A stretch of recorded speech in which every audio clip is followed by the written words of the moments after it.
Hello, farmers, and welcome to another episode of the harvest season. My name is Al, My name is Kevin. and we're here today to talk about cottagecore games. Woo! Woo! Although this might be the least cottagecore game, but Some also still being cottagecore. You'll understand why. that sounds like a debate we could have. Is it less cottage core than Call of the Lamb's still pretty cottage core, Oh, isn't it? it's All pretty things pretty considered. cottagecore, pretty cool. Yeah. It's still, I Um think it's the least cottagecore while still actually being cottagecore. I would say. yeah, you're right. Well, you don't know what I'm talking about yet. Yeah, no, I don't. No, yeah, that's the thing. Al said I'm gonna do a secret game for this episode and not tell me about it. So He- he- I originally said secret game because yeah. I hadn't decided what it was, and there was a few games that I was going to try and play, and I was like, I don't want to commit to a game at this point. And then when I actually started playing one of them, and I was like, this is a great game. I need to talk about this game. Then I was like, well, now I just need to keep going for the bit, right? Yeah. So Kevin doesn't know what Yeah. game we're covering, but this episode I am going to talk about Little Rocket Lab. Whoa! Wait, is that out? Is it 1.0 or is this like beta? I'm pretty. Yeah, it's out fully. Yeah, I don't think it's an early access. Yeah, it's out. Oh, that I remember. I actually remember that one. It looked interesting. Okay. Yes, Oh man, I'm jealous. Okay, I'm very curious. All right, let's see.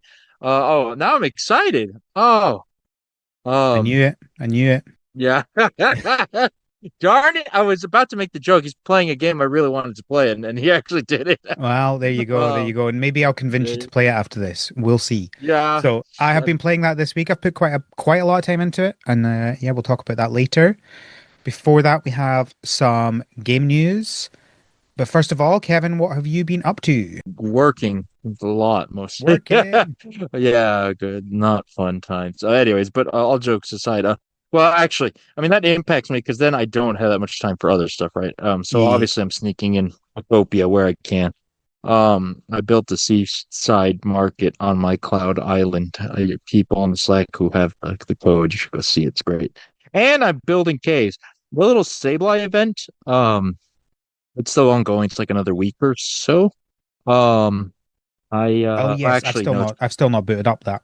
yeah, it's I actually should do a that. lot less from the time people are listening to this. It's May 14th when it ends. Heads up for Okay. people.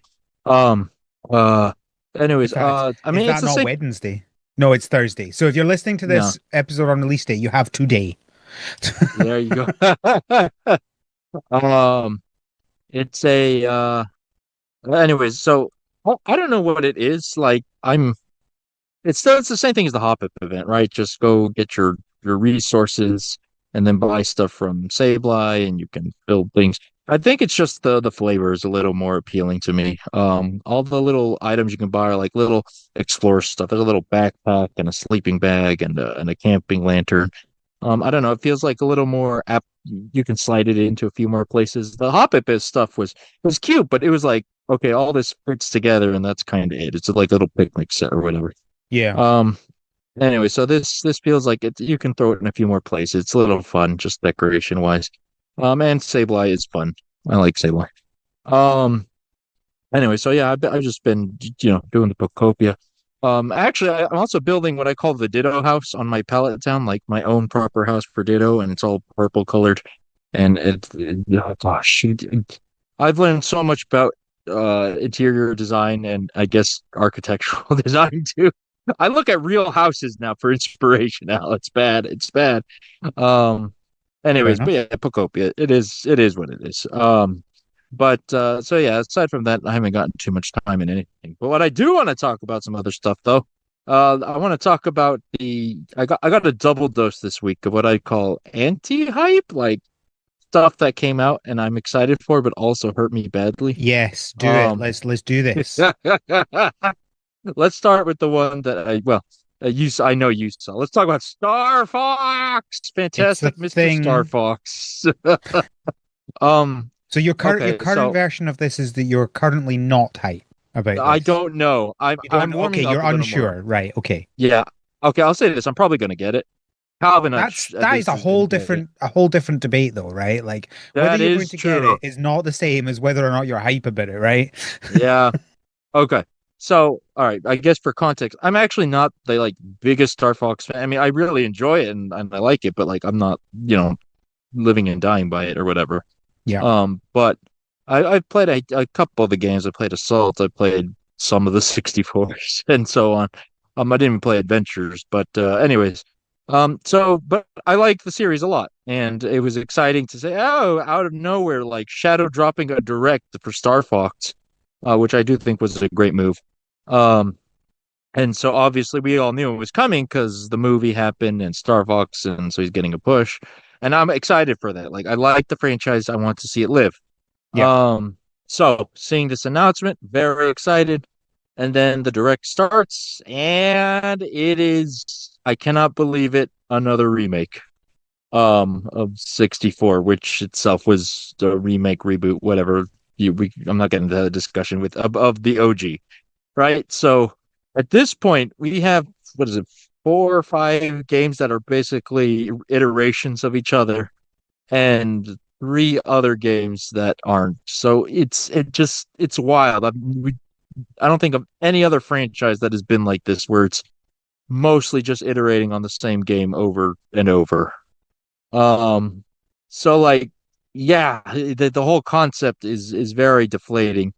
Um, but let's talk about some of the positives. Well, okay, let's start with the mixed one. Let's say that the visuals. I think the levels, the environments are actually beautiful. I think visually it does look great. Yeah. But then you get the character design, the uncanny valley for realistic furry guys. I don't know what to call it. Um, yeah, it's a big shock, right? I'm warming up a little on the semi-realistic animal look, but it's still kind of jarring, especially with like looking at the movie. The movie design is so good, right?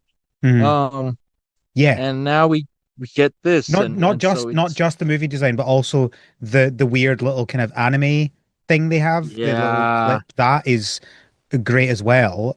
And I thought yeah, that's what they were going to be doing when they showed that initial clip, and I was like, "Oh, this is interesting." yeah. No, though. Nope, nope. Instead, we get a very moist looking Slippy Toad. I think the Peppy hair, the bunny, the old bunny, he still has his thick eyebrows, and I think he looks great actually still, even in this style. But the other one's like, it's gonna take some adjustment. But oh my gosh, I'm just thinking, have you ever played Star Fox or 64 or anything else? No, I have not. Okay. Well, spoilers for the game that came out in the 90s or whatever, 64. So the final boss, Andros, are you familiar with him at all? No, I'm not actually. Okay. Well, to describe him, when you fight him, he's I think he's supposed to be like a primate of some kind. Okay. But he still has like a full head. You know what? I'm starting the episode there, and I'll share it there. But when you fight him, he's a literally a giant floating head with hands.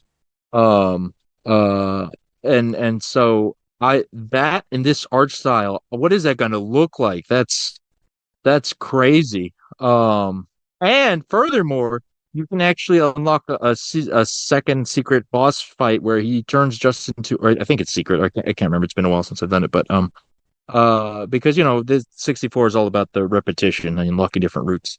Anyways, you can do a separate boss fight where you just literally fight his brain and eyeballs.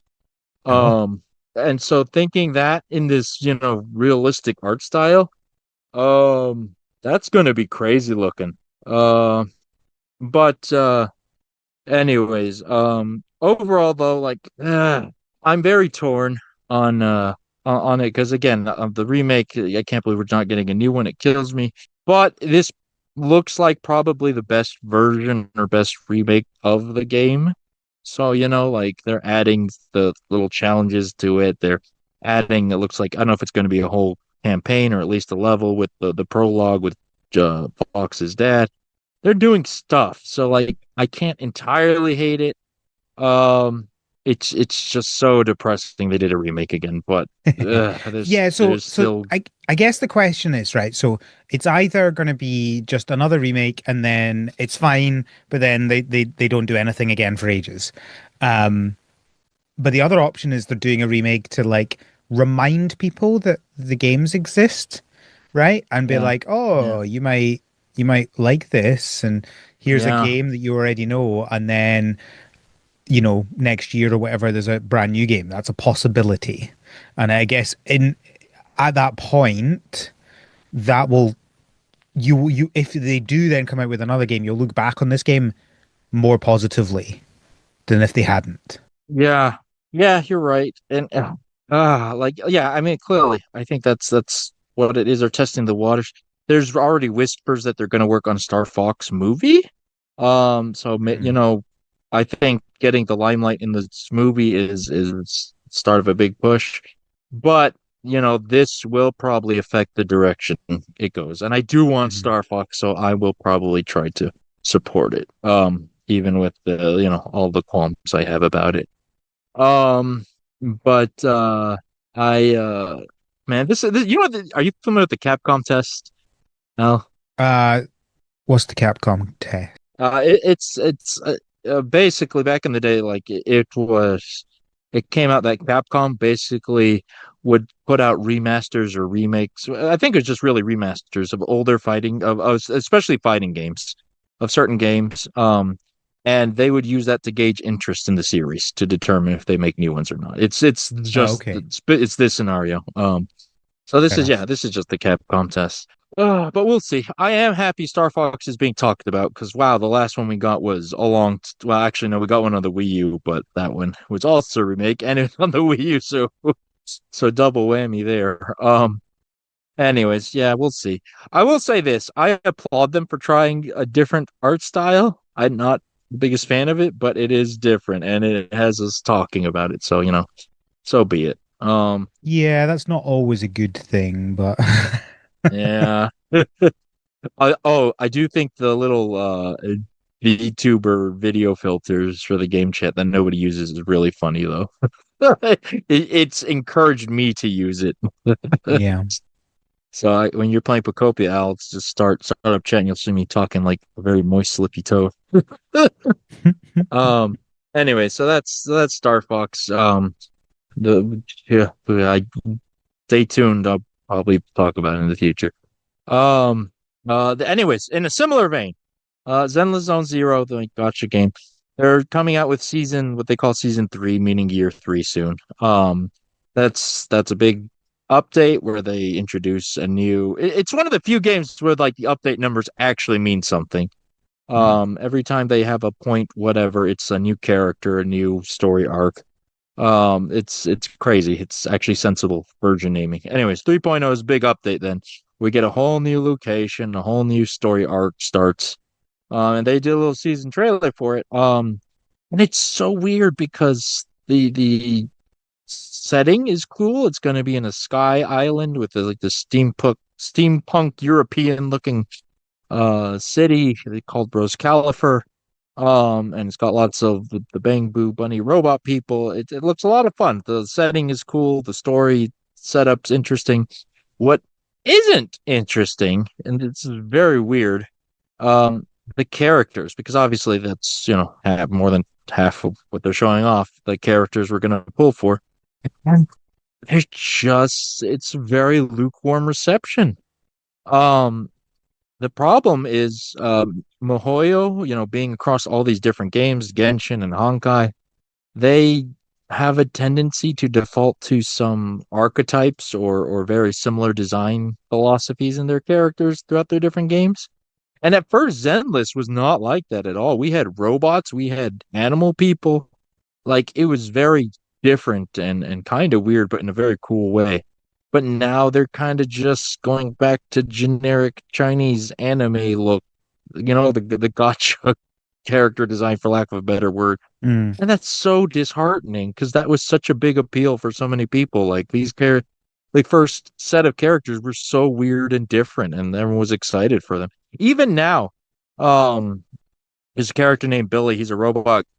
He's just an android with cool looking spiky hair and guns, and he's super popular. They're releasing a special version of him, and everyone's so excited for him because again, it's just very cool and different. And now we're going away from that, but Anyways, I'm still gonna play it, so whatever. Um, but there you go. There's my mixed feelings on things coming up that I'm excited about, kind of, sort of. All right, Al, what are you up to? Tell me. Well, obviously, I have been playing Little Rocket Lab. I will talk more Yeah. about that later on. Um, I was playing Minami Lane. I can't remember how it was meant to be pronounced.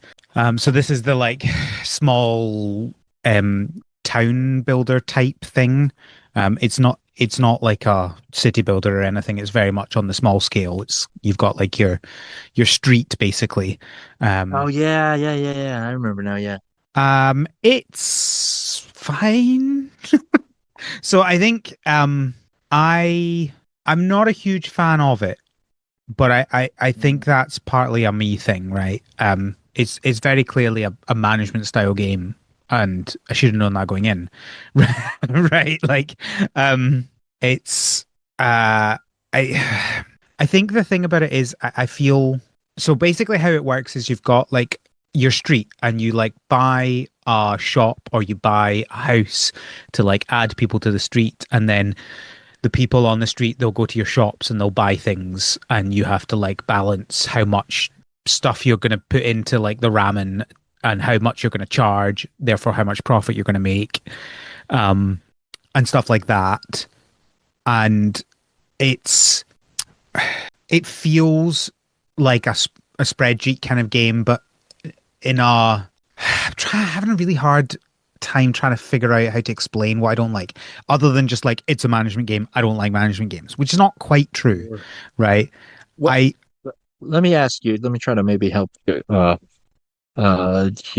guide or figure some stuff out. go for it.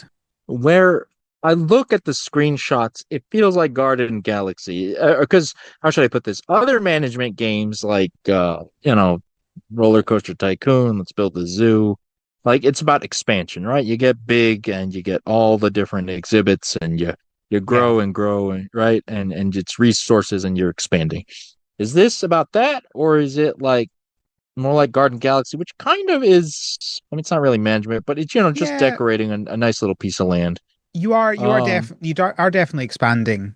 It's not on the same sort of scale as other ones. Obviously, it's like small expansion, but you definitely are making a bigger street, okay. and it's definitely kind of profit focused. Okay. It is still Um, profit focused. Okay. it definitely is because the point is to make money to then expand your street. Right, right, um, right. I think the thing is that it feels a little bit impersonal, right? Like when you go, maybe this is why I'm not a huge fan of them, just management games just now. Obviously, there's the standard where it's like I'm not a huge fan of that way of playing because it feels very mouse and keyboard driven, and even when there are Yeah, controller support, it still can quite often feel not well optimized for that. yeah, But I also just think that it feels very impersonal, and it's like I am like, for example, you'll create your ramen place, and then you'll see people go in. They're like, one person will be like, "Oh, I wish there was more chicken in this. I wish there were more eggs. I wish there were more noodles." And you're like, "Okay, well, I'll increase that." And then it's like someone comes in and goes, "Oh, I wish there was less chicken in this." And you're like, what are we doing here? Like, how am I balancing all these things, right? Because your shops don't have a bunch of different options. You're literally saying this is the one option for the shop. And yet you can buy like two of the shops. But then you'll have one which has specific things, and then you have one that has different things, and the person will go into one of them and come out complaining that it wasn't the one that was next door. And you're like, I don't maybe read the menu before you go in to eat the food. Like what are you doing? I sound like and some Tamagotchi like nonsense. yeah, in a way, yeah, in a way. So I didn't like that. That put me off a bit. And then obviously just that like the general like it's a management style game. It's nice looking, right? Like that's obviously something that we've been aware of looking at the game. It's nice looking. Yeah, It feels yeah. like it's trying to be casual, cozy, if you will, slow life, whatever you want to call it. Oh yeah, all our favorite buzzwords. But but also then it is also about making money, and it's about um going as, as much as you can. Like it, I don't think those two things work well together. The cozy and the, oh, we actually want to make a whole bunch of money to expand. Do you know what I mean? It's Those don't feel like the same thing. yeah, yeah, no, like I get it because yeah, like let's build the zoo, right? That's not a I mean it's fun and it's cute or whatever, but it's not a cozy game per se because you're expanding and you know you're Yeah. just like just growing and They're not growing. trying to be cozy, whereas Minami Lane is No. very definitely trying to Is be cozy. this gentrification core, Al? There is that as well. I was thinking about that a little bit, right? Like there's a something a little bit not fun about that, right? Um That's yeah, maybe we're overthinking that. I don't know, but it does feel a I little don't know. bit like that. Well, To here be fair, it's not like here's a rundown place, let's make it nicer. yeah, It's like here's a place, add stuff. So it's not yeah, the same thing, but yeah, I definitely had that feeling a little bit. it's such a I think the issue is honestly the art style. Because how should I put it? Like the art style itself is very cozy. Like it's very soft and kind of warm. And like you see the little Tanuki over like it looks like a ramen bar. It feels like a small town Japanese place, but then you're Yeah. expanding and expanding. And yeah, I can get that. Then you're right. And then you lose the I mean, Magic games are already impersonal, right? There's no named Hmm. characters or whatever, but like you get bigger, you're zooming out more, the people are smaller. Um, yeah, I can get what you're saying. Um, I'm I might give it this a look myself. I didn't realize this was out. Like, Photopia came out, so I don't know what else is out anymore. But I think Minami Lane came out last year. oh, But did yeah. it? But I still, think I mean, some people will love this, and I do not. hmm. Well, yeah, those seem like fair criticism. But like you said, it's already an uphill battle, right? Because it's managing a Yeah. game, and that's fine. That doesn't jive with you. Um, yeah, very very interesting because it is still very like cozy, like you said. It has the flavor of cozy, for lack of a better way of putting it. Yeah, yeah. Which doesn't all like I said, there's some dissonance there with the get always just grow, expand more and more. Curious. But it's not awful, so that's good. Um, No, it's not, but like also there's plenty of not awful games. yeah, Right? that's So true. That's true. um There's also plenty of awful, just straight up awful. It's yeah, and I almost feel like awful's easier to talk about. yeah, it is. It really There's I is. love this game and I could talk about this for hours and we'll probably get into that later with Low Rocket Lab, Low Rocket League. That's a very different game. Uh, and then there's Oh, I'd like that. That's cute. well, a version of Rocket League that's like Hot Wheels cars or something. Yeah, when they get the faces, like those preschool shows, like the cars get the faces, Blaze or whatever. Yeah, yeah, yeah. Yeah. Um, uh, So yeah. Um. but yeah, going back to what you're saying, awful games because we can talk about Star Sand Island, going on that, right? Yeah. Or it's not even awful, but like the bad parts. Awful is easy to talk about too. Yeah. Yeah. Um, For sure. good times. So yeah, it's fine, but not for me. Yeah, okay. Well, that's something. It is something. So yeah. All right, that's what we've been up to. Woo. Woo. Next, a week late because I probably should have done this last week, but I forgot because there's so little actually last month. Is I know what you released last month, and there's two things that released last month, and it's Tomodachi Life, Living the Dream, and Cozy Sanctuary. That's it. It was a busy month. Yeah. Wait, what's Cozy Sanctuary? I don't remember that one. Let's see here. Llamas, I think.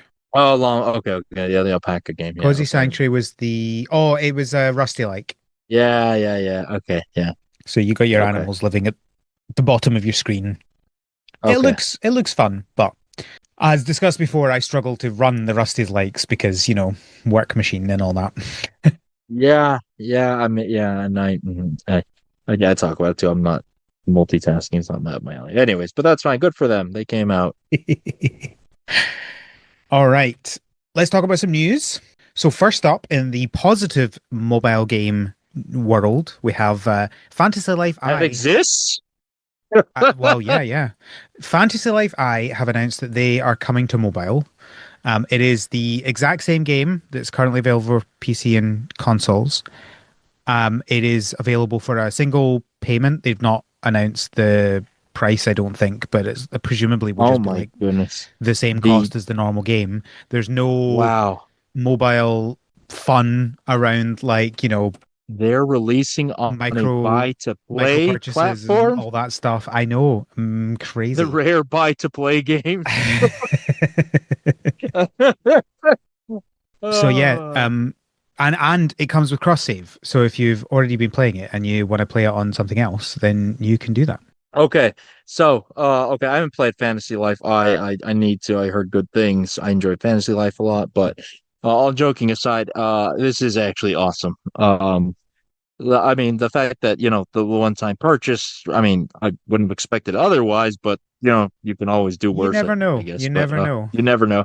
Yep. It surprises, or there's no end to the deaths of corporations making things bad. So, yeah, you're right. But so that's great. But the cross save, wow, that's actually really cool. I didn't expect that. Um, yeah, awesome. Good for you, level 5, doing a good thing. I like that. We like when Are they becoming one of the corporations do better good game dev things. studios? Oh, I don't, I don't know. They've been a little up in the air in the last couple of years. Oh, they But had they've AI been, stuff last year, didn't they? yeah, that's the big thing, Forgot right? about But they that. historically they've been pretty solid. Their releases were good. They did Yokai Watch Layton, but they're doing this and Layton, and I heard not everything is AI. I don't know, but level fives, I still have fondness for their property, so biased. But hey, but this is good. This is an absolute win. This is Cue the definitely good. yep. See, yep. Whole banner.jpg. See, this is an absolute win. Okay, good for you, Fancy Life. Next up, Bubblegum Galaxy have released um a study mode update. Now I'm fascinated by this. What? Uh, That's weird. so in study mode, Hako will join you while she's working on a planet to keep you company. While in this mode, you can use the built-in music player to listen to the game's high quality soundtrack and set a Pomodoro style timer to set focus while you work. Okay. Uh, that's so Weird. weird Yep. because I get what they're going for. It's the co-working streams, right? Like Yeah. our friend Aislinn does Yeah. those. And that's fine, yeah. But doing it with a computer character, like a video game character, that's weird. Yeah. I mean, I mean, it's not even, I don't think that's the weird bit. What I think is the weird bit is like, this is in the game, right? yeah, Like, it's not, we like, here's our soundtrack in a tiny little app that like shows our video game character working and there's a Pomodoro. It's not like a yeah, study aid separate app. It's launch the game, then go into a version of the game that isn't the game and is yeah, actually this yeah. You're right. completely You're right. different thing. You're right. That's not the weird part because people have those, right? YouTube videos or Yeah. streams or whatever of just like a Yeah. background thing. You're right. That's not. There's nothing weird about that. But yeah, putting it inside your game and accessing through the game, that is odd. Like they probably should have just released a separate little thing. I don't know. It's weird. Um. Very weird. Okay. Yeah. Subgenre of Rusty likes. Yeah, I mean, in a way, it is. It's a It Rusty like is. without It any is. progress, right? Yeah. Right? Yeah. It is. Uh, I hate, I hate. Let's go. Next up, Cozy Caravan have released their 1.3 update called An Excess of Accessories. Kevin, can you guess Would what's in this update? would there perhaps be accessories? There are accessories. What? Also, missing packages that you can find around the place, and they will include accessories. Oh, Plus, the more goodies are coming to their daily rewards, including accessories. Ah, Also, you can change your uh, in-game name now. oh, that's good. Um, Interestingly, that not a thing yeah, that most games actually do. And I yeah, think in general, this is a good thing for many reasons. yeah. It is. Yeah, it is. It's kind of weird when they don't let you do that, but yeah, no, it is good for them.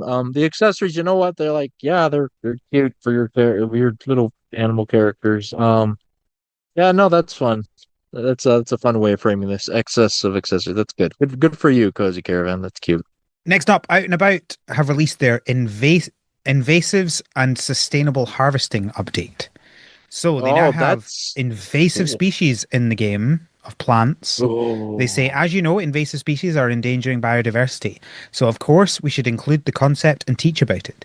As this game is played in all regions of the world, we couldn't use real plants for this one, since one invasives might be another's natives.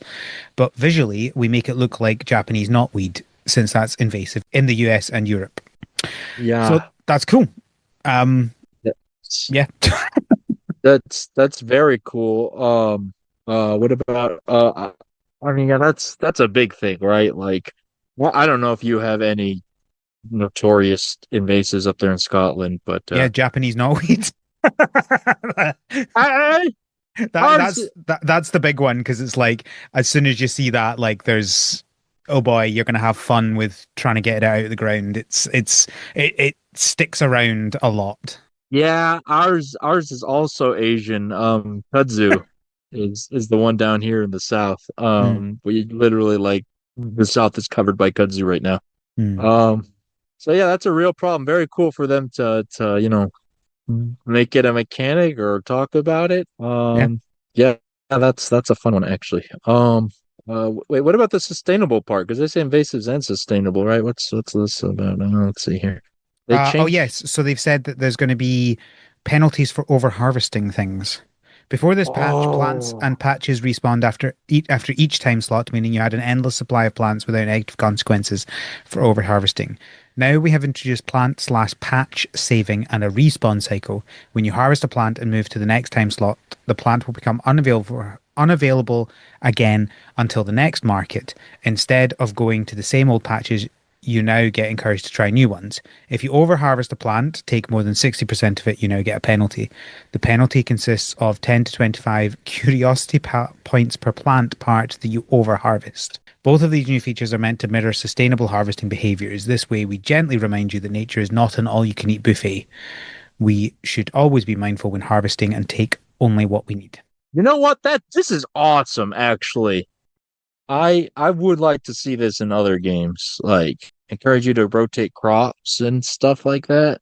That's awesome. Good for you out and about. I mean, like I know that's their whole thing, being eco-conscious, but like I Yeah, think they're that's going all just in on it. fun. Yeah, I think that just mechanically, that's really fun too. Yeah. Cool. These are both radical. I want to see these in other games. Come on, Concerned Ape, step it up. I'm mixed on that and whether I would want it in other games. I think it works really well in this game because of what it is. Yeah, There is a yeah, disadvantage to being in games, and it does actually make it less fun, right? Because you're having yeah. to change what you're doing. Yeah, Um, yeah, I know. Yeah, that's like, I mean, Kevin's like, "Good, stop having fun in your games." yes, yes, make it miserable. Yes, yes. Look, I'm well known for well, not well known, but infamously, I enjoy Monster Hunter Tree. I don't know if you're familiar with it, but that was a Monster Hunter with underwater combat with really Oh, difficult camera interesting. and controls. And yeah, yeah, that's what I'm about. I like the misery. I like a little, yeah, yeah, I like a little pain in my games. Do it. um. Anyways, yeah, but it's still really cool overall. Yeah, good on you. Out and about. I like those. Next up, we have an update that I'm still not quite sure I understand it because so I've just like copied and Oh pasted a bunch yeah, of text here. But this is Heartopia. Uh, have they've released their Modular Streets Festival pack? that's very strange. I don't think that's how festivals work. Uh, Grab your friends and dive into the fun of Brick Bazaar. On May the 9th, the new Modular Streets Festival is coming. After reaching DG member level 7 and completing the main story beginner guide quests, you'll unlock the festival and can claim a free thank you gift in the festival catalogue, including brick station, furniture set, building materials, and other generous rewards. So this bit, I understand it's Lego based Sure. art style stuff. And I guess explore the festival limited collectibles and raise your collection points to get free time limited exhibition pass in the catalog. So I'm guessing some of it's also like locked behind a progression That's of some kind. Like, because the whole thing is locked behind a certain point in the story. yeah. Fine. But also, Mhm. I was confused. So when it says purchase any festival pack, I'm guessing that means in-game purchase, not like an real life purchase. I don't think. I yeah. Oh, are you sure this is a free to play game? So maybe I don't know. Oh, Oh, maybe I don't. Yeah, I don't know. Just it doesn't talk about cost or anything like that, and no. I don't know how you would do that. Like, there's no DLC listed on the game. Steam doesn't do in-app purchases. It just has DLC, right? Yeah. I think so. So how would that Yeah, I work for think the so. Steam You're right. version? Yeah, I don't know. Chance-based in-game purchases with in-game purchases. It says on Steam page it has in-game purchases. Yeah. Okay. This is strange. The I just don't Lego know how that furniture works is cute. with the Steam version. Yeah, I don't know. Actually, I say it looks cute, but those Lego chairs look painful and horrible to sit on. All right, there you go. So it's modular. Because it's I blocks, mean, you see. it's cool adding some like Lego type art style Yeah, stuff, but it yeah, just this whole game has always confused me, and yeah, this is not changing that. yeah. I'm still confused by this game. You know what confuses me, Al? Many things. Well, actually, you're right about that, but the next news bit confuses me, Al. What's wrong with you people? Kevin, I'm so sorry to tell you that the Sakuna No, mobile game has been cancelled. no, I didn't get a chance. It's gone. It was the English version never came, and the Japanese version is gone. Unfortunately, Oh, player feedback has been mixed, leaning more on the negative rather than positive. Despite ongoing adjustments since the service launched on February 5th of this year, exclusive to Japan, the group decided it was not possible to meet player expectations, so it was easier to cancel the whole thing. oh no. Yeah.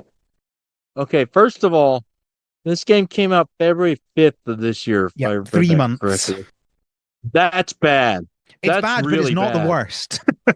No, There have been no, games you're that have been right. announced to be closing before they even start, right? Yeah, So it's but yeah, no, you're not the right. worst by miles. No, you're right. But it's bad for me because this is Sakuna. No, I need Sakuna to do well. Yeah, but it was a No, bad game, so people didn't like it. no, no. Oh, we still got another one coming, don't we? Yeah, we got the actual game, a Yeah, sequel yeah, or yeah, yeah. another one. Yeah, we got it coming. Like This is it just the just mobile game that's cancelled. yeah, okay, I am genuinely disappointed that I didn't even get a chance for an Yeah. English translation. It has hybridization and real-time crop growth. Not Oh yeah, anymore, that it sounds doesn't. like a tough pill to swallow. I like Sakuna, okay. I just want Sakuna to live. Like Star Fox. Oh, okay. I'll live. I'll live. There's more coming. It's not over yet. And our final news update is they've announced the Wholesome Direct for this year. It is happening on the 6th of June at 4 p.m. UTC, which is 6 p.m. Central European Time, 12 p.m. Eastern Time, 9 a.m. Pacific Time.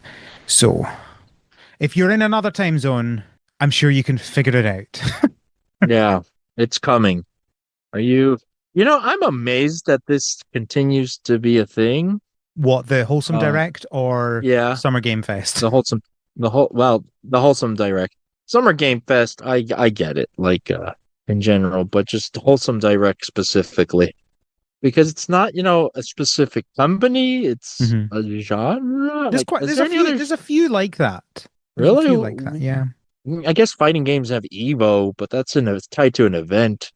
Yeah, no, there's more Um, things like, for example, they just what they call Second Wind just did one. They're just an online like videos company. They do like games based media, Hmm. and they hosted a 2.5 hour showcase of a bunch of games. Wow. And then Okay. there's other ones. I mean, most of them are like publishers, but I think there are other ones uh, that I've seen that aren't specifically publishers or developers. They're kind of just trying to. I guess it's one of these things where they're trying to take the insane number of games that are released and give a more curated list of them to people. Sure. Sure. You're right. That when you put it like that, that makes sense.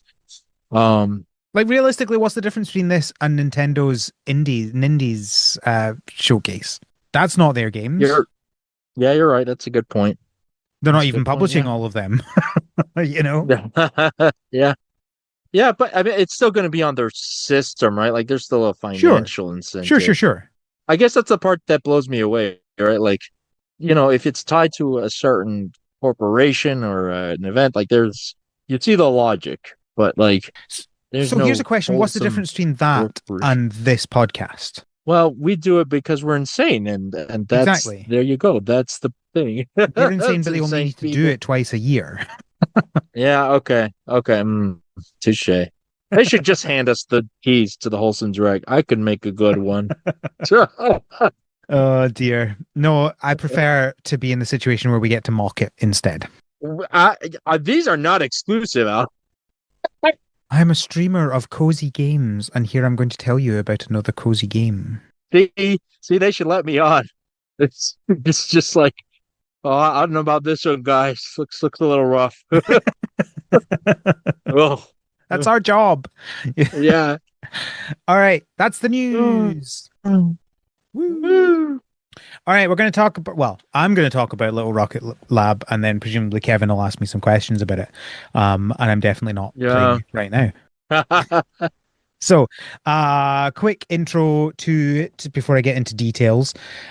So it is, uh, for people who haven't seen it before, it is a cottagecore-ish game where you're creating conveyor belts of automation for crafting items with the aim of building a rocket. So would you say it's a Factorio like or Satisfactory? Like, I don't know if we So have a name for that yet. yes and no. Mm. So before with that description, you might think it's a management style game. But here's the thing about it. This does the same thing that what is the one that's coming out? Super Zoo Story does, where it is based on the sort of idea of a management game, but you are an individual in the world going around and doing those things, right? So you're playing the game as if you are a person trying to set this up, rather than management style games where you're like, here's a list of menus and here's the place and you clicky, clicky, clicky, clicky. Instead, you are controlling this person who's running around the map doing the things. Okay.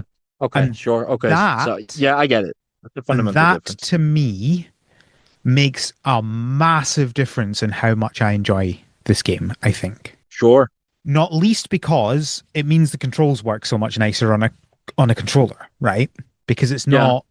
Yes, there is a lot of clicking and dragging if you were using it on the PC, but I mean they've done the controls quite nicely on controller. Um, it does take a little bit of time getting used to some of them, because obviously it was originally designed for mouse and keyboard.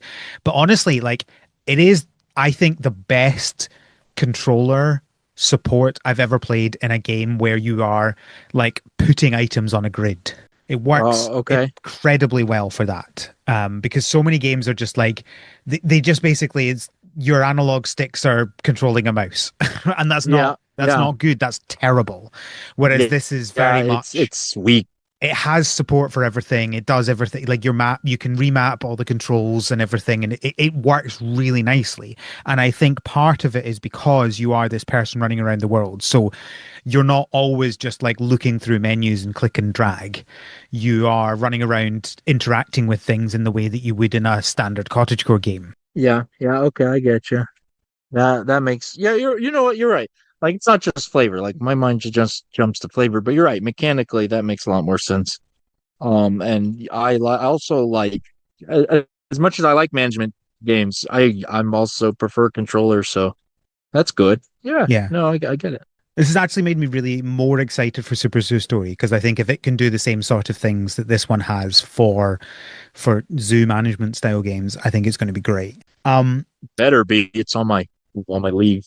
It's on my draft. All Better right, come out so this year too. to get into a few more specifics about the game, so mechanics wise, um, first up, you start up the game and you're like running around with a hammer, basically, and everything to start with, you're gathering using the hammer. Your hammer, hammer, hammer. You can hammer rocks, hammer trees, hammer coal, hammering all these things and getting Yeah, items. as one does. Just one Yeah, tool. I love it. It's great. You're not got like it axe for the is. tree and hammer for it's. I love it. Just hammer No, everything. hammers can break a lot of things, you know. It's great. When I first started typing up these notes, I wrote ores are infinite question mark. They're not infinite, but like one block of ore gives you hundreds and hundreds of them, which in the early game Ooh, feels infinite because you're just hitting it with a hammer, right? But once you've got your automation built up, you do run out of them and you have to switch things around, which I'll get to in a minute. But yeah, it's interesting because it's not just like one block gives you one thing, which is nice. There are blocks that give you one thing, but they're like visually different and they're kind of littering the place. And once you get rid of them, you're just kind of clearing up and getting better, more space for doing things. But then you have like the blocks, the big stones that you set up drills on, and they'll give you hundreds and hundreds and hundreds of them, literally hundreds, right? Like we're at the point, the whoa. automation to this degree goes up to quite ridiculous speeds. I got an achievement for uh, making 5,000 items in one single in-game day. So, you know, you do a lot. Hundreds and Whoa. hundreds. Yeah, Um, that's rad. the crafting works in two different ways. You can manually craft. I said in these notes pretty much everything. That's not true. There are things that later on that you have to use the automated crafting for. But early game, you can craft things manually, or you can craft them in the automated way, which is actually really useful because it's things like, you know, if I want to make, if I want to make a drill, right? I don't want to set up the automation to like automatically make myself a drill because that's going to take so much more time for what I actually want, especially early game, than just having the resources and crafting it manually, right? Sure, there may come a point where you're wanting to craft hundreds of a specific item. Probably not the drill, but like there's other items that I'm like I definitely want to create hundreds of this thing. But certainly early game, the idea of just going right, okay, I'll gather some iron, I'll gather some copper, I'll process them into the copper wire and the iron plates, and then I'll manually make myself a drill is really nice. And the more complicated late game things you have to use the automation for, but that's fine because most of those things you're doing hundreds of them anyway, so you wouldn't want to do them manually because that's incredibly slow, right? Sure, sure. Okay. That's that. Okay. That sounds like nice pacing where all the stuff you Yeah, want early on. it definitely does feel it is nice pacing because you start off really kind of calm and casual and you're like figuring out how the systems work and there's not a huge amount you need to do so you can do most of it manually and then you unlock some of the automation and you're like oh yeah, this is going to make things a lot easier, but then of course things just get more and more complicated as you go. So it's like Right. you're building up these systems and then what it's you reorganize everything so many times, right? Because you've no idea how many different kinds of items there are and how many different things you have to craft.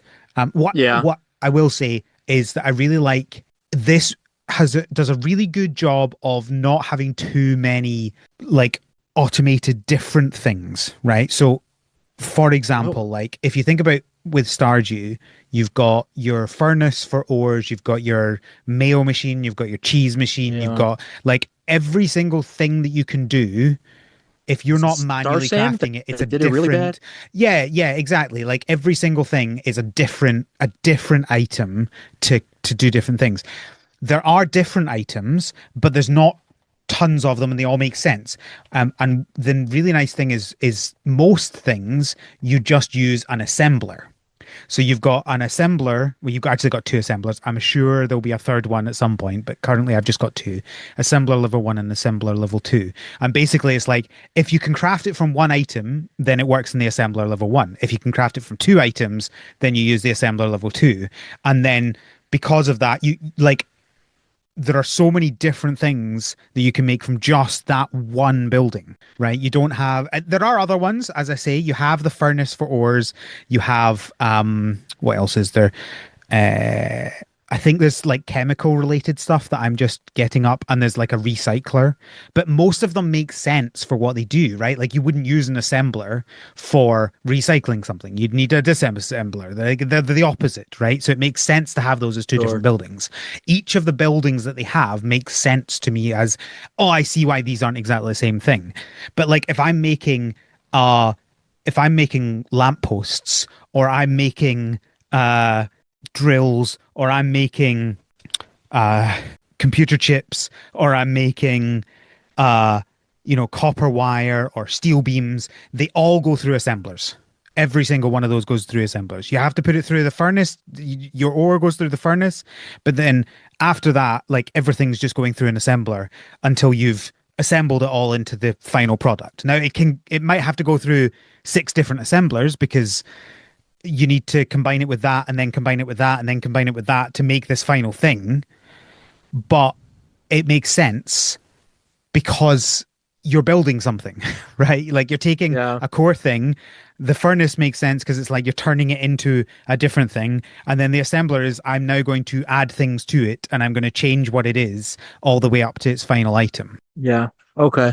Yeah. No, that seems very well thought out. How to because you're right. That's a big problem.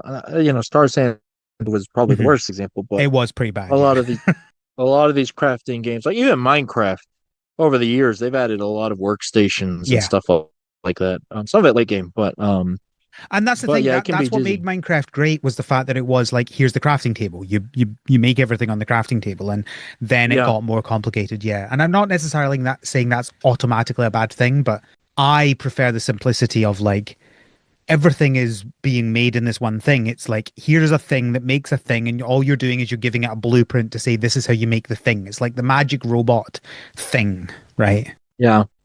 Yeah. And Yeah. No, I mean, that's like even Pocopia. Yes, I'll bring you up Pocopia, right? Like we just have the one workstation and that's it, right? You don't need yeah. uh, a furnace. Well, yeah, you do need a furnace for the ores, but like it's what, two or three Well, stations. well, Like that's the it's thing. That's exactly what I'm not saying everything should be just one thing. I'm saying there has to yeah, be a good reason to give me a different building, yeah, right?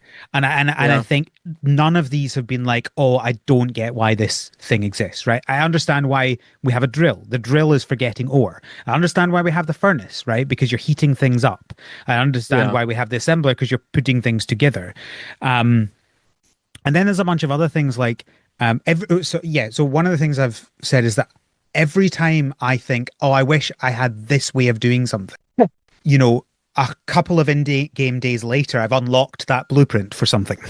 So, for example, it's like, oh, I hate how the fact that the end of this process is I've got this item, but then I have to like manually pick it up each time it's made. And so I really wish there was something I could put there that would receive them all. And then the next day I unlocked the item receiver.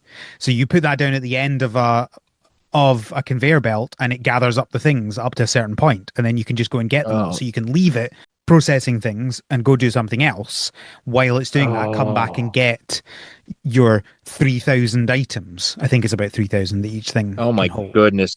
These are ridiculous numbers. And then I was like, oh, that's great, but now I want now if I've then realized I need to use all those items for at the beginning of another process, rather than having to rebuild everything. I've got these items here. I wish there was a dispenser, and then lo and behold, a few days later, I unlocked the item dispenser, which does exactly that. It's the opposite of the receiver. And then I was like, oh, this is. I really wish I could have like a combination of the two, right? So like I don't have to manually move them between items. So I can be like have a process, put something that receives things, and then I'm like just extending my conveyor belt after that. And then lo and behold, I unlocked the item buffer, which does exactly that. If there's nowhere it can send something to, it just stores them there. But then you add on more things or you unblock something, it then lets them go. And that's useful in many different ways. So actually, I'm at the point where my current system, there's a buffer for everything so that if anywhere in the process things stop, everything up to that point still continues working and gathering things for me, which is really nice. And then I was like, Dang. oh, it's really annoying that the furnace, you have to manually put in coal. And then unlocked one that actually is a furnace level 2 and then has a separate thing where you can automate the manual loading of coal. So I now don't have to deal with that as well. And then I was like, oh, but it's really annoying that I've now got all these items that I don't really want to use, but I also feel like it's a waste not using them. I wish there was something I could do with that. And then I unlocked the item recycler, which does exactly what you would think it was. It breaks down items into their component parts. So all of those items that I no longer want, the furnace level ones, because who cares about them now that I've got furnace level 2, I broke them all down into the what I had built them with, and I can use that for other things. Fantastic. Oh, but you know what I'd really like? I'd really like this one line to be able to split into two so I can do two things with this one thing. And then you unlock the splitter, which does that, exactly that. And you can set it to either do every single item or every one in every two, one in every three, one in every four. So you can do that. Oh, but I really wish I could now do it based on what item it is. Cause like sometimes you might have a conveyor belt that has multiple different item types because one of the things about this game is that you can pretty much put anything anywhere, and there are items all over the map that you need to get together to do stuff. And the map is quite big. It feels bigger than Stardew's map. Not Oh, a huge amount, but a little bit bigger than Stardew's map. And there's items on the farthest ends of those maps that you want to get together. So you're like, okay, well, I want to build a conveyor belt across the map, which you can do. You can do it between the map areas and stuff like that. But I don't want to. I want to have like just one bringing multiple items from one thing. So I want something to like split it up when it gets to where I want it to into the different conveyor belts based on what thing it is. And then I unlocked the filtering splitter, which does that. It moves things based on what thing they are. So again and again and again, you get things that are improving things and like it doesn't throw all these right at the start and overwhelm you, but as you go you're like, oh, I'd like this, I'd like that, I'd like that, and then you're unlocking all those things as you go, and it's really useful. that sounds like a, oh, how should I put this? Like, that's that's a lot of thought going into the whole automation system. Like it's I don't want to think what this looks like under the hood. yeah. I'm But currently like, sending 3 screenshots into the Slack of some of the things that I've built just to show you the kind of complexity you can get to. And these are just small areas of the map, right? So you will end up with so many more of these things, and they're not even showing the full extent of what I'm working on at different times. But these are just some examples of the things you can do where you have the items going together and combining and stuff like that. And it ends up being quite complicated, as you can probably see. yeah, that's, oh my gosh, that's a lot. Like it's, oh, you have to think about directional flows and Yeah. are there any tiny, oh my gosh, are those gears popping out? Yeah. That's, oh, holy moly. That's so much stuff flowing in and out. Oh, that's crazy. And all this stuff's connected. Look Yeah. at those power lines. Holy moly. Yeah. So that's another thing to talk about is you have to power everything. Yeah, I can tell. Which and every item has a certain amount of energy that it uses, and then the windmills have a certain amount that they generate, and so you have to make sure that it matches, because if you overload it the entire grid goes down. You can overload it. You can Oh, overload, yeah, because if you're trying snap. to draw too much power, there's not enough power. And of course, in electrical systems, that it's not just that an item doesn't work, it's just the whole thing goes haywire. Yeah, yeah. Holy moly. Um, And also the windmills generate different amounts of power depending on where they are in the map. oh my goodness, that's awesome. Oh, that's crazy and But the nice awesome. thing is Thank that you. because you can connect things between different areas in the map, I've just put all of my windmills once I figured it out in the windiest area on the map, and then Yeah. there are power lines everywhere in my town Yeah, now. I can see that. These are some older screenshots as Oh, well, so it's like you've no idea what it's looking like now. It's just this. I yeah. don't think you can quite see the scale of it from these screenshots. These are small parts of the area, and these are from different times from when I was doing things, but I often will have multiple of these going on at different parts of the map at different times, doing different things. So Holy moly. one of these things is generating winches. One of them is generating heavy duty motors and steel beams, and one of them is generating uh, chips, circuit boards, and a new. This is the one, the first one, the one with the orange ground is the newest one. That's actually what I'm working on right now. Because the item, what is it called? Flow meter. That's the other thing. So it's like generating, it's recycling computers into computer chips, then generating circuit boards, which then go into a, uh flow meter. And then there's a bunch of other things that you need to do to get to that point as well, which is why there's that. But like the other thing is that these are all not quite showing the full complexity of the systems that are set up. Yeah. Just yeah, I can imagine. Crazy. Um, yeah, how far out does this zoom? I'm just trying to think of the So scale. Like, it doesn't. So in terms of the UI, you're not able to zoom it out. You have to move around to see. Although you can move okay, the okay, camera, you can move the camera a bit without moving your character, which is nice.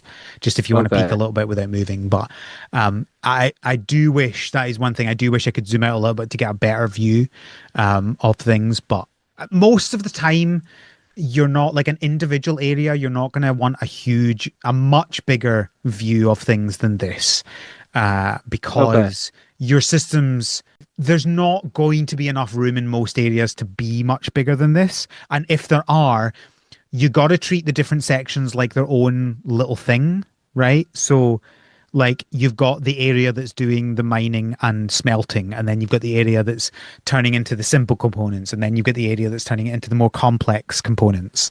Um, it's one of these things where it's because you keep upgrading things and getting new stuff, and then there's new stuff to do. I think I've destroyed everything and rebuilt it all about 5 times because Holy moly. you rethink everything, right? Like when you suddenly have to add in recycling of computers, you're like, oh well, that completely changes everything, right? Like that's so Yeah. different to what I'd been doing before. So I need to scrap it all and start again. And then the first screenshot is at the train station because at one point, so let's go back to the ores. So you put a drill on it and it eventually runs out, but these ores don't respawn. So you have to keep moving around the map to find where different ores are. But then at some point, you unlock the train station, you fix things, and then ores come on the train, and that becomes your main source of ores at that point, That's crazy. which is really nice because now I've set up this system at the train station, doing all of this. And the train's quite long and it's got 2 sides, so you can like build up on both sides of it all the way down. So I'm trying to create hopefully a system that means I don't have to break it all down again. Hopefully, we'll see. But um, the other complicated thing is that if you put something across a path, the villagers can't walk across it and they'll just stand there and grumble and not be able to go to where they're meant to be going. Okay, wait. So there's villagers? It's not just the one character? Yeah, so this is a full, village sim. It's like Stardew, but this instead Okay. of farming. So Okay. actually, I mean, I'm going to talk about the characters and the story later on, but yeah, there's a full one of the better ones I've experienced in terms of the characters and stories and your relationships with them and stuff like that. Okay. Okay. Yeah, I was gonna ask about that. Okay, But it's but a full village. There's a mayor, there's a bunch of different shops and stuff like that, and you're helping people out. You're not just making this stuff for the fun of it, although I mean you kind of are because you're making a rocket for the fun of it, but everything else is oh. like as you get to that point, you're doing things as you go that nothing feels like it's wasted. Okay. Yeah, it sounds like it. Like you said, the progression sounds like perfectly natural, like or like it's doing Yeah, all the things. I think so. Um, that's crazy. Holy, there's a lot of love into this. It Um, is so much more complex and layered than I thought it would be. I thought it would be like, oh, it's fun. You'll make a little thing and then you'll be done. But no, it just keeps getting deeper. And then I I believe there's what I did do a little bit of Googling for one thing. There are a couple of items later on that you can, so I'll just use diamond as an example because this is the one that everyone does because it means you can make money. You can break down the diamond into diamond fragments, put them into another machine, which will then grow a diamond from each of the fragments. So you can oh essentially my like goodness. grow diamonds or any other kind of like gem. You can break it Yeah. down and from each of the fragments make another diamond and then just like create this infinite loop of money in the late game. The infinite money glitch is Pretty real. pretty much, yeah, and it's entirely deliberate. It's Yeah, of great. course. I like it's That's not available awesome. early. Like it's really money's actually really hard to come by early game and mid game because you, you can sell anything theoretically, but you have to like go to the shop and sell it there, and nothing is hugely profitable except things like diamond, which is really hard to get early on. I'll talk about the mines in a minute, but it means that like I but the good thing is that there's not a lot you need to buy, right? Because most of the stuff you're just making yourself. There's a few things like you can expand your land and stuff like that, which I just have no money to do that with. Like you'll see on these screenshots, I have 3,300 coins in the most recent screenshot. That's all of the money I've ever made. And I've played this game for like, I don't know, 15 hours at this point. Like that's the sort of money you make in Stardew in the first week. Yeah. Um, and I'm definitely kind of late mid game at this point. Okay. Okay. Yeah. Here's a question. I guess I assume the rocket itself is the kind of like the progress Yeah, yeah, yeah. gauge. How far are you on the rocket? So I'm working on the third part of the second stage. Okay. How many parts or the Uh, first stage were the there? first stage was three parts. The second stage is four parts, and I have no idea what happens after that. I'm guessing there's only going to be a third stage because of how Yeah. slow it's all going. Sure. Um, Yeah, it seems because sensible. I can't even make the item that's the fourth part of the second stage yet. And I've only just unlocked the item for the third one. Like I haven't made any of them yet. I only just unlocked the blueprint today as we're recording. So it's like real like getting that rocket built is really slow going Yeah. because it's I clearly like understand. that's the end game. The end game is to have the rocket built. So it does take a long time. Yeah, yeah, I mean that's what I'd expect. Yeah, okay. Um, Right, where was I in my list of things? So, yeah, so that's the automation. Absolutely love it. It's so good. Like obviously I love automation, but it's done so well because it's like the core of the game, right? Like it's the yeah, point, it's everything to the game. Without that, it would be nothing. So it your core gameplay needs to be good, and this one is excellent. I love it. It's fantastic. I suspect some awesome. people might feel overwhelmed by it because it can get messy, especially if you're building it Yeah, up. And if you don't scrap it all and restart, it yeah. will overwhelm you. I do love a game where you can get judged for your cable management. Oh yeah, yeah, yeah. I need to redo my power management, my power lines because I've unlocked a better power line thing, so it's wider, so I can have less of them. But I've not replaced everything yet. That's going to take some time because obviously, as soon as I take one down, my entire grid's going to go down. So I need to like decide like today is the day I'm redoing everything and then just go and kill them all and just accept the fact that I'm not going to have anything generated that day. I've just not Yeah, done it yet. So, in terms of unlocking blueprints, because obviously you start off with not very much, obviously that's one important because otherwise it would be overwhelming, and two, that's the progression of the game is unlocking blueprints. You start off with there's a university in the town, and you start like you provide them items and they unlock new blueprints for you. You can kind of choose what ones to do, but it's very much like it's linear but selective linear, if that makes sense. It's like here are three items. Which of these three items do you want? Okay, now which is the next one that you want to do out of those two remaining items? Okay, now you're doing the third item. And then it's like, okay, now you've got four items. Which of these four are you going to do?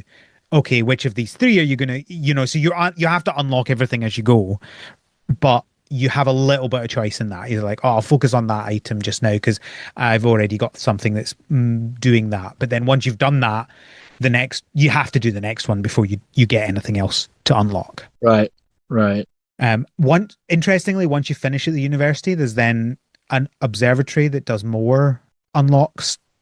It's just interesting. There's Whoa. two different things. It's like obviously you've gone past the university.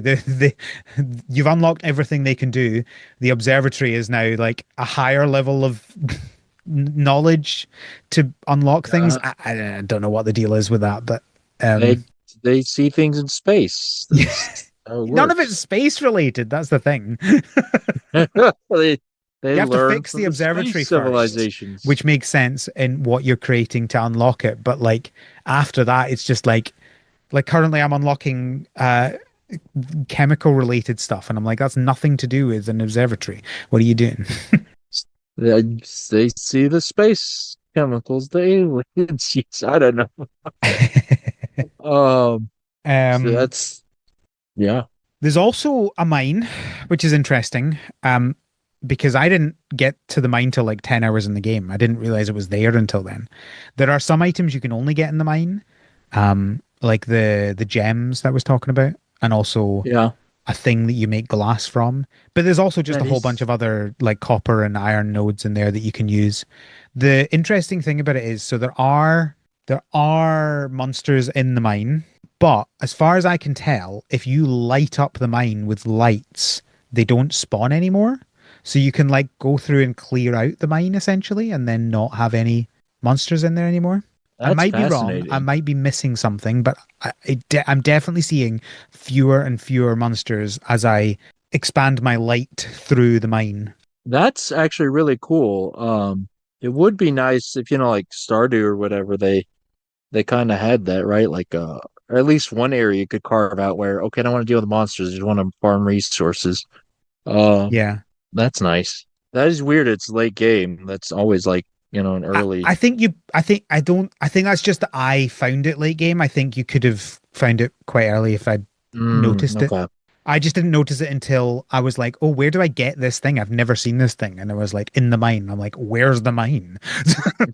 Yeah, Like we have a I didn't mine? have to, I didn't have to unlock it. I just didn't know about it. um and then there's the train, which I mentioned. Like once you unlock it, it just brings in ores. So you can get up to four carriages. Each carriage can have one type of ore in it. So you can have one of So each is of that the ores. infinite? Pretty much. It's not infinite in so much as it's only there from 8 a.m. to 8 p.m. Sure. But it's functionally infinite, right? Because like you're just constantly using it between 8 a.m. and because I've got buffers, like I can get it out of the train quicker than I can use it, and so therefore I actually extend the time that I can build things for a little bit. So yeah, functionally infinite. Another fun Cool. thing is you have a little robot toaster that you ride around, and I've just What? put up a screenshot of it. Oh, Um, that's high up there in the Mount tier list. Robot yeah, toaster. That's a good one. so he's faster than walking quite significantly, but also has a saw on the front that you can turn on to destroy things quicker, Oh, that's which is so sick. excellent. So it's like, oh, I need to break everything down and rebuild it because I want to redo everything. You just turn on the saw, you just walk through it, and it all gets torn up, and you can pick it all up. That's It's so good. amazing. It is so good. You feel so powerful riding around on this toaster. Let me The best bit see. is the toaster explicitly, canonically likes bread. Oh, You that's great. That's a much bigger toaster than I thought. How do big you fit toaster. bread in that? What kind of bread are you fitting into that? It's huge. All bread fits in it. That's the point. Oh, that's a good point. You could fit a baguette in there and just in one of the slots. That's awesome. He's a good toaster. That's great. Just checking. Oh, a couple of tiny things about controls. Uh, the button for using the hammer is the same button as putting items in something. So if you have the hammer Oh, selected rather than the item, you accidentally destroy the thing you were going to put something in.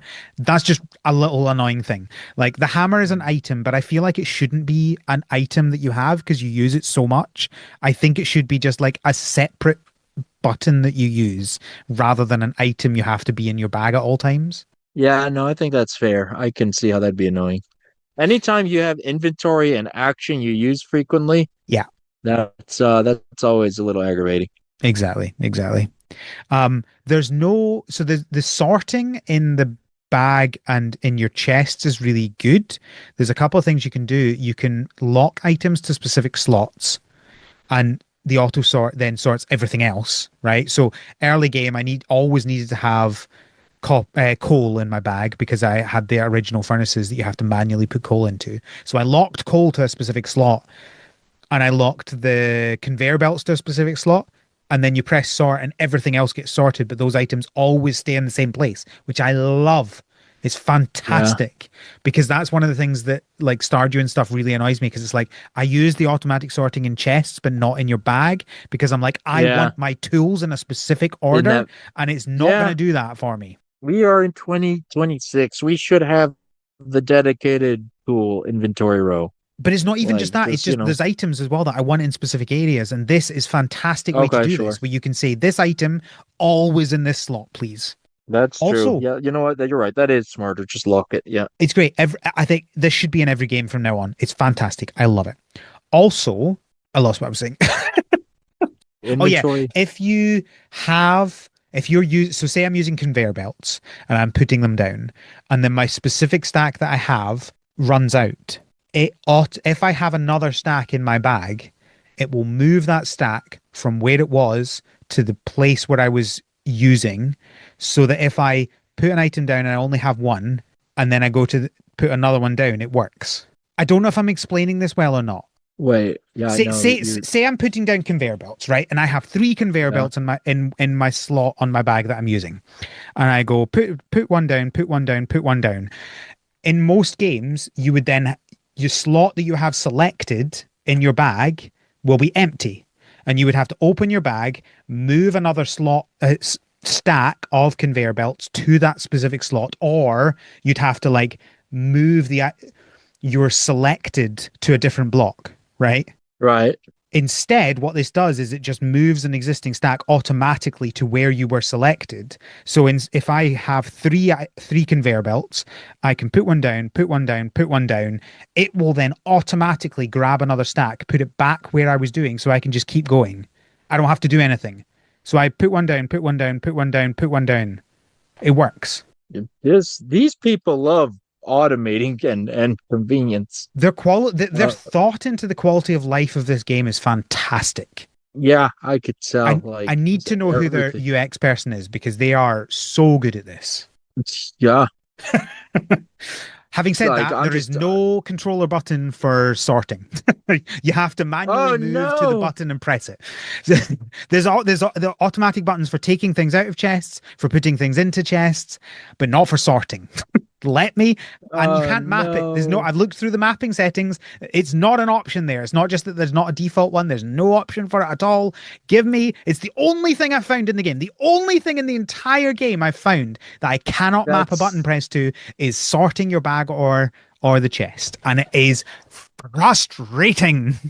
that's a big one too. Like I how don't do you know miss why that? this is not the case. And it's so annoying because I sort things all the time. Yeah, a Because as lot I of said, the people do. Let's sorting say that. is excellent. It does its job, so I want to use it. But I then have to manually go over and press the button, which can take like so many button presses. Because if I'm at the left hand side of my bag, I have to open my bag and then go all the way to the right hand side and press the button. Oh, this is the point where you're like, you know, you love a game when you are complaining for so long about such a tiny thing. Yeah. Like, if this is the worst that the game is, that there's no button for sorting, and I have to manually go and press the sort button, that's when you Yeah, know you they love a done all game. right. They did all right. But please, I beg of you, give me button remapping for sorting, please. Um, I think that's all my mechanic stuff. Any questions before I go into kind of? Obviously, I'm not going to talk a lot about the story, but I feel like I need to at least address it a little bit. No, no, I think that's good. This is yeah, and I'm interested in the flavor stuff. Tell me about the world. I I'm not going to say that I prefer these characters to Stardew because I think that would be too far. But I would say it's up there. The characters Okay. feel real to me. Their uh the reasons for doing things feel real to me. The little stories that we have with them feel real. They feel personal. They feel I really feel like everyone exists in this game. Um Okay, hold on. You know what? Let's back up a second first of all. Who are you? yeah, sure. Let's talk a little bit about the start of the story then. So it's a kind of a tropey start, like always, right? Like you grew up in this town and then you moved away and now you're coming back. But the reasonings for it is a little bit different than usual. It makes it a little bit unique. You moved away because you lived in this town with your mum and your aunt. Your mum dies and your aunt sends you away to live with another family member in a city. Okay, that's But rough, but she okay. she promises that when you come back, you will continue building the rocket together. Okay, Um, who was building the rocket? You're building mom or the aunt so or your mum and your aunt were building the rocket together, and then of course that okay, all stops when your mum dies, and sure. you are sent away. But your aunt promises if you come back when you're older, you will continue building the rocket together. But by the time you come back, she does not want to do it anymore. You know, she's bitter. She's hardened by the loss and was, she left herself there to be to become bitter about it all, right? Like she sent you Okay. away and I think that was the reason why you end up in this situation. So you come back and it's not just you get straight into building the rocket, you have to do a bunch of the game and the story to basically convince her that you can start doing that again. So yeah, Okay. you are an adult, a young adult who has come back to the town that you grew up in after years away somewhere else. So you're some of the people you are re-getting to know, and some of the people are new people who moved to the town while you weren't there. Okay. Okay. I like this. I like this. I mean, first of all, you have history with the place. You're not, Yeah, a stranger to the new, I mean, maybe relatively little, but you have some history with the place. And secondly, you have an objective prior to the game or whatever, right? Like yeah, that's cool. yeah. I think it's fun. Um, I think that's as far as I'll go overall story wise because I Okay. think this game is good enough that I don't want to spoil it for anyone. Okay, Um, that's wow, that's high praise. Well, okay, throw me at least a crumb. Tell me about a well, I'm going to character tell that you a you couple enjoy. of character based things Okay, rather than the story overall.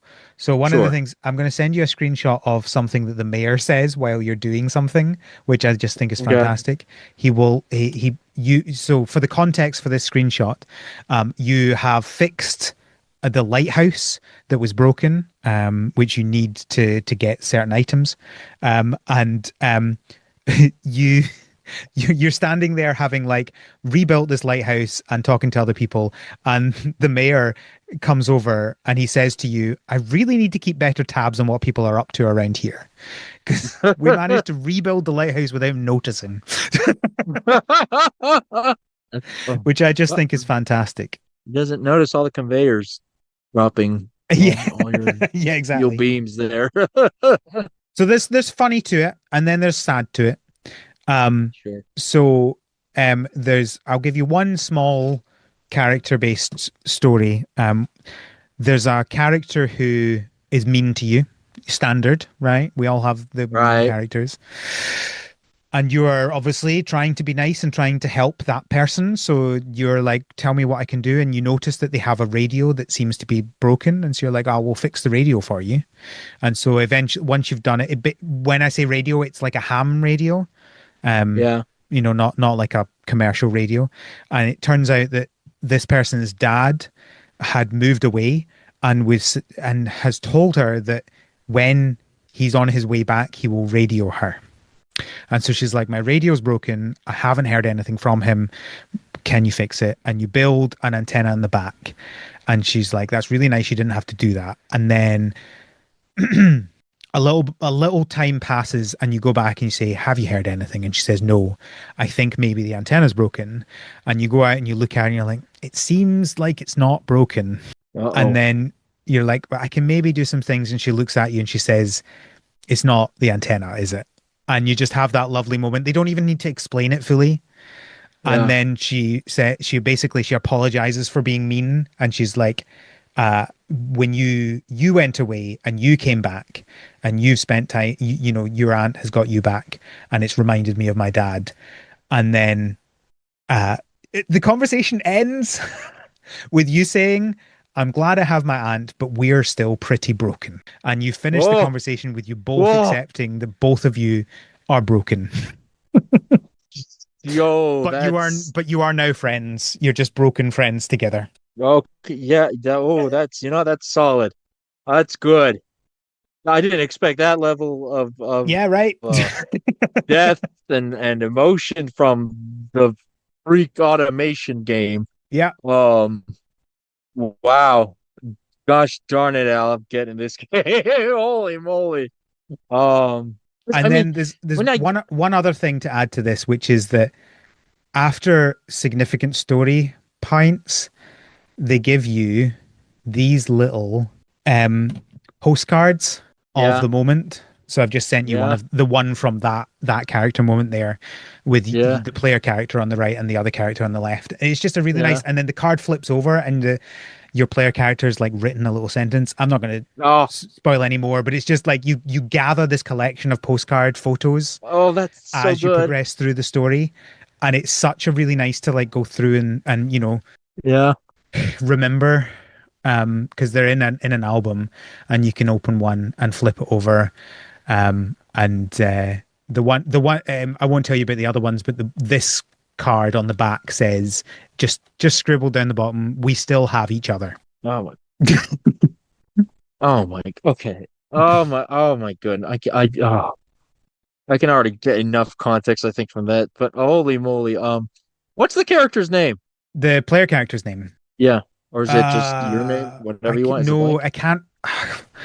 I'm so bad at remembering names. I can't remember. That's really bad. Give me a minute. Morgan. Yes, that's what it is. I just Morgan. remembered. Okay. Morgan. Because I really like Morgan's like a lot, uh the zoomed out isometric view, like they're, it's hard to see, they're pixely or whatever. Like it's farther zoomed out than Stardew, I would say. Hmm. But I love these designs on the character portraits and this art Yeah. here. That's great style. And I love Morgan's design with the goggles and the Yeah. bandana. Oh, She's got a she's real got that. engineer design. Yeah, yeah. And like what you want an engineer to be, not the real life engineering that I do. Um, yeah, I can tell she's got pluck. She's got that pluck I love in characters. Oh man. Oh, I'm all in. I'm all in now. I mean, I was already kind of excited even before. I remember when first talked about it on the show, whatever episode. Um, because I think building a rocket's a fun little idea, but Yeah. this game has some depth to it. I could tell. It's got some stuff going on. Yeah. Oh I mean, yeah. honestly, I'm at the point where I'm a little bit sad that I never played it last year, because like it definitely Yeah. would have been on my list of game of the year for last year. Yeah, yeah. But it was too late That in the year. There was too much that I was dealing with at that point. I didn't have the yeah, time then. no. But I'm so glad that I've picked it up now. And my thing with games is always am I going to continue playing this after the podcast? And some it's like, absolutely not. Some it's like, oh, maybe. And then some it's like, I can't put this game down. Like, Yeah, you know, when you get a game and you've been playing it and you, when you're not playing it, you spend time thinking about playing it. I might have a game like that. Yeah, I wonder. Yeah, Here's, here's, Photocopia. Yeah, here's a really, here's a really stupid thing that a couple of small things that just shows you the care and love put into this game. One is so you get a pet dog. The dog doesn't do anything in terms yeah. of I like, just you know, it follow doesn't you. I give you saw any. them. And normally in a game I'd be like, I don't care about the dog because of that. But like there's so much in the dog. The dog will bring you tennis balls and you can throw the tennis balls. Like just randomly, you'll just have a tennis Yeah, ball in your yeah. bag and you can throw the tennis ball for the dog. Stuff like that. And also you uh, you can actually there's a crane that you get in the game that you use for moving things, but like Yeah. you can move people with the crane. So there's a thing in That's if incredible. you watch the main trailer on the Steam page, you'll see what I'm talking about. It's let me see where it is in the game. Like go to 30 seconds in. All right, let me see here. I'll pull it up. Oh, what is this thing called? Little Rocket Little Lab. Rocket Okay. Lab. Yeah. Yeah. Uh, let's see here. I'm going to the Steam page. So the autoplay video, if you skip along to 30 seconds, what you see Let's is see. you've built a conveyor belt over the path and there's grumpy people, and then you're building Yeah, the more grumpy conveyor people. belts. Yeah. And then you put a crane up, and the crane just picks up the people and puts them on the other side because now they can continue. Oh, yeah, that's some So that's good one of the ways engineering. you can deal with that. Like You the could game doesn't have these are the you don't ways need you a have to do bridge. it. Sure, you might think a bridge would be practical. Nah, let's crane them. And you can pretty much build these things anywhere. You can build them inside buildings. You can build them along paths. You can build them in where you're meant to build them. You can build them in your factory. You can build them in the mine. Yeah. Oh my God. Oh man, I love this pixel style when you get close and actually see the details. I Yeah. love that. Yeah, oh my, oh wow, just look at the trailer again. There's a lot going on. Holy moly. Yeah, okay. I'm all in. Al. I'm the toaster just stomping over all those little, I don't know, slimes, The whatever they were. slimes. Yeah, yeah, yeah. They'll Uh, run away from you if you're in on the toaster. yeah, that's great. Um, oh my gosh. Oh, the toaster gets death eyes when you put the saw on. That's incredible. The eyes turn red. Oh yeah. Very positive reviews, I can tell. Very positive reviews. Yeah. Yeah, it's only $20. Yeah. I think if you like any sort of, as you say, kind of factorial type game, Yeah. or you just like any kind of, I think this is a great game to play. I think it's, I mean, this probably it's because it's crazy because spent a good while telling me about the automation, the systems, and there's a lot of thought into that.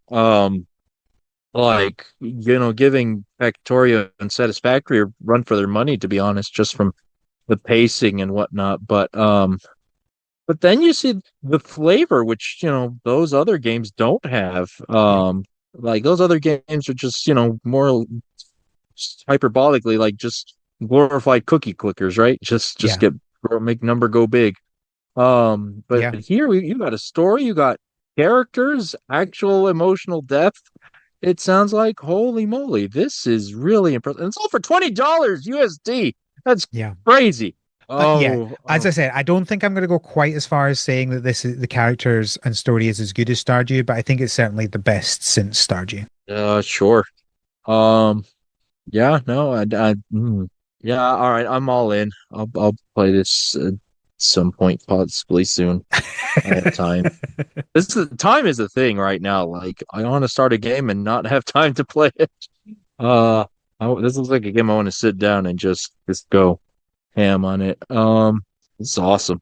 All right. Do you I'm have other stuff you want to no, other I think I stuff? think I think it's not I think that's everything on my list. I'm just I'm so excited to be playing a game that I'm like loving this much because so often games are like either fine or they don't live up to your No. expectations, or they're bad, or you think they're going to be great and they end up being just, more of the same, and it's so good.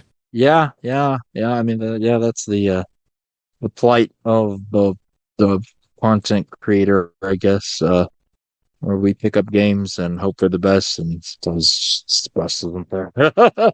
Um, but that's awesome. Good job for you. Um, Teenage Astronauts, that's their name. Um, all right, when are we gonna do the wait, No More Robots worked on this. They're just the Um, publisher. oh, okay. Oh, publisher, okay. Um, but As far as I can when are we gonna see, as far as I can yeah. see, this is Teenage Astronaut's first game. Oh wow. Wow, just knocked it out of the park. Wow. Good No for you pressure. guys. No pressure. Um, I so when are we gonna do the revisionist game of the years where we go back and argue for games we didn't play at the time? That sounds like a fun one to do. We'll do that when What we else run came out of out? episode topics. What yeah, yeah.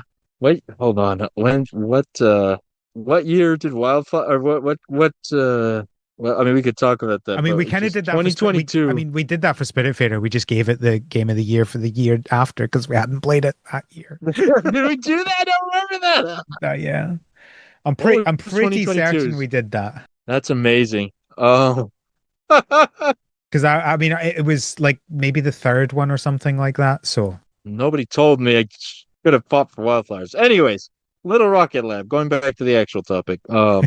Cool. Sounds like a good game. I should play this good game. I wish to play this good game.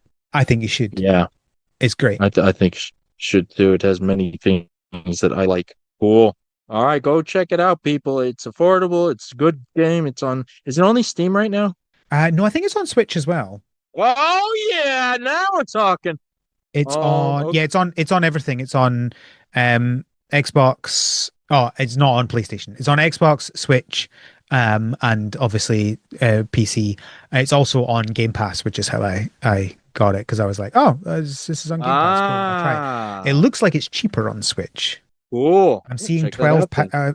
oh no, that was a cash thing. It's not, it must have been on sale. I'm seeing the same price now. Mm, £16. well, and the best part is, as we talked about, it's not, or maybe not. It works well on the controllers, right? So yeah, Yeah. cool. Yeah, exactly. Exactly. You're gonna get the same experience that I did on the You Switch. don't have to worry about let's build a zoo on Switch where you're controlling a mouse cursor. Yeah. Uh, good stuff. All right, little Rocket Lab. I wish to know your secrets, and we'll play the game. Excited for Let that. me know if you do play it. We can do like a full spoiler cast, spoiler episode for it if you do that. Yeah, I probably will. I mean, this was one of the games I genuinely was interested in. I didn't pay too much attention or whatever, but yeah, I mean, from the beginning, and so hearing it's good, yeah, no, this is a must play for me now. Yeah, Cool. it's great. All right. Thank you so much for joining me to talk about a good game. Oh, other than Procopia, yeah, you're right. It's doesn't it happens less than you think on this Yeah. It's nice to talk about something that's good. Like not just good, but isn't like it? great. Isn't it Oh, great to talk especially about after some? last week talking about Tomodachi. Yeah. See, I'm sorry. This is actually partially why I'm so into Pokopia. After you don't know the years of shaky Pokemon, Yeah, getting that gem, yeah. right? Like you should Reminds finally you you that found it the reminds you that you oasis. actually do like games. Yeah, yeah. Sometimes you need that reminder. It's true. Oh, All right, Kevin, is there anything you'd like to tell the audience? like you support Little Rocket Lab, support Star Fox. It's one of those is a lot harder to do, so I don't blame you. But no, I'm I'm whatever. I'm Cooper Prezon, whatever. Like I out there, it's fine. What about I'll tell them things about where to find cool You can stuff find the now. podcast on Tumblr and on Blue Sky at THS Pod. You can send us feedback from our website, harvestseason.club. Uh, what are we going to go for this time? Tell us, what mobile game would you like to be cancelled? Oh, mm.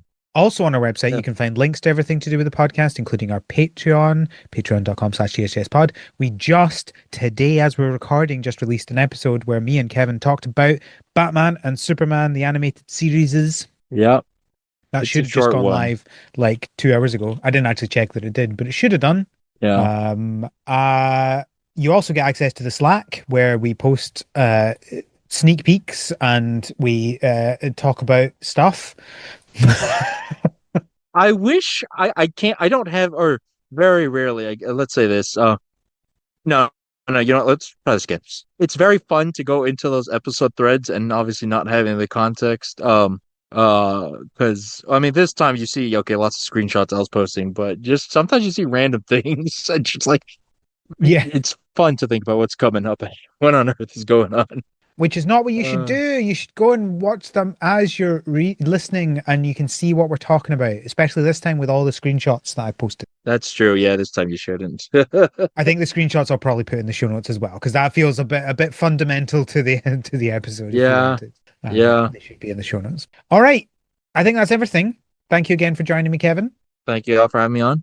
Thank you, listeners, for listening. And until next time, have a Have a good good harvest. harvest. Have a good rocket launch.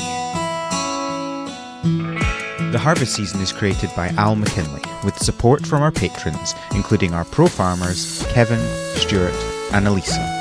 Our art is done by Micah the Brave, and our music is done by Nick Burgess. Feel free to visit our website, harvestseason.club, for show notes and links to things we discussed in this episode.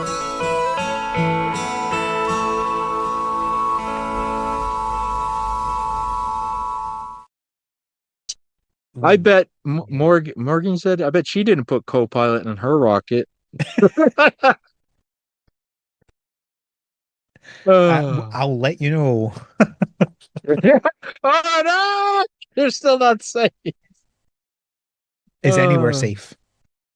from co-pilot? No. No, actually, sadly, no.